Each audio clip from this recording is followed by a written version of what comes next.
Good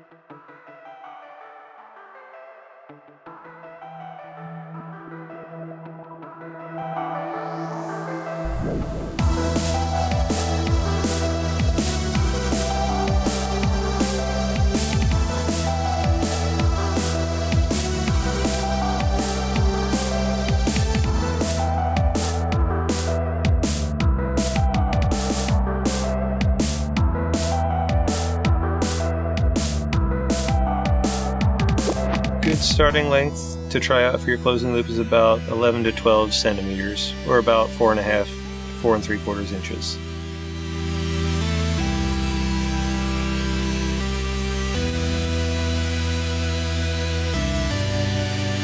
Do your first S-fold at about the B-line position, folding up and then back on itself.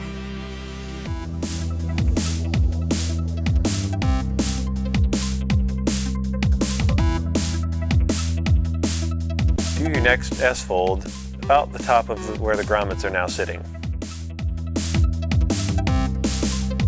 As you perform this S-fold, take the top of the fold and go just past the end of your tail so as to leave some extra room for your AAD to sit in a nice little niche. When forming the molar ears, I personally take the center cell fabric, push it side to side in between the fold in a zigzagging fashion so as to reduce the bulk directly in the center, right where your grommet and your closing loop are going to be. We're going to take a tiny bit at the end of my molar ear, tuck it just into the fold so as to produce a more constant distribution of fabric all the way and avoid any slim spots in the center that might create a divot. We want to clean up the pack job so the ears are full all the way down to the bone so that we have a nice smooth slope to the entire pack job, making sure that all the fabric is inside of the bag.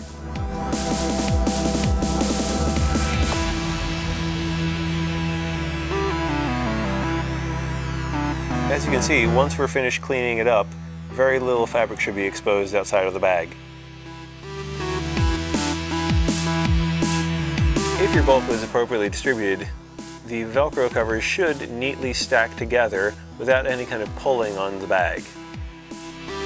When placing the bag into the container, we want to make sure to put the rear riser more toward the outside so as to distribute the bulk to the outside for the comfort of the customer.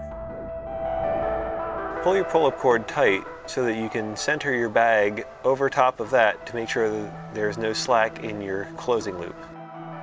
Use your knee to pin the pull-up cord and closing loop in place, and then start to work the fabric into the bottom corners. Try to use that longer top fold to really fill those bottom corners up. It's important to make sure the bottom of the container is full so as to avoid creasing in the bottom corners near where the number 1 flap attaches. You should be able to get about 2 centimeters of your closing loop up through the number 1 flap if you've gotten everything correct so far. Now we start folding the bridle. We want to extend it as far as the stitched box at the bottom edge. The manual calls for 2 passes, but on a smaller rig such as this I-13 that we're using, I may do 3 just to distribute the bulk better. Fold the remainder of the bridle in the stitched box area, back and forth, just slowly decreasing size of your folds to form a pyramid shape. As we compress the pilot chute, we're going to keep all the fabric outside of the spring. If the customer has an AAD installed, it might be a good idea to have a little bit of play in the pilot chute. We're going to fold the pilot chute fabric on the top and bottom down in about 5 centimeter folds till we get to the spring. As we do the same folds on the sides, think about favoring more of the bulk of the fabric towards the bottom end of the container to help fill it out. At this point, if you notice some creases starting to develop around the grommets, if you tug on the secondary riser covers, that can help straighten a lot of that out. Try to compress the ears down a little bit more so that we can get a nice, smooth, flat drop down of your number 4 flap right on top of the next grommet. If we had the pack job all good so far, we should be able to stack that bottom grommet right on top of that top flap grommet as well. If any creases form up top near the ears, just smooth them out with a packing paddle. A few little tugs, smooth her out with your hands.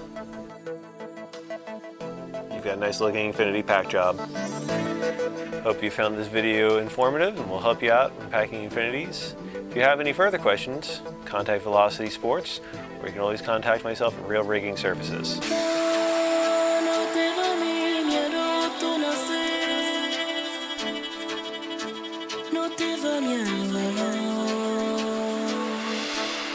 Mi anu, mi anu,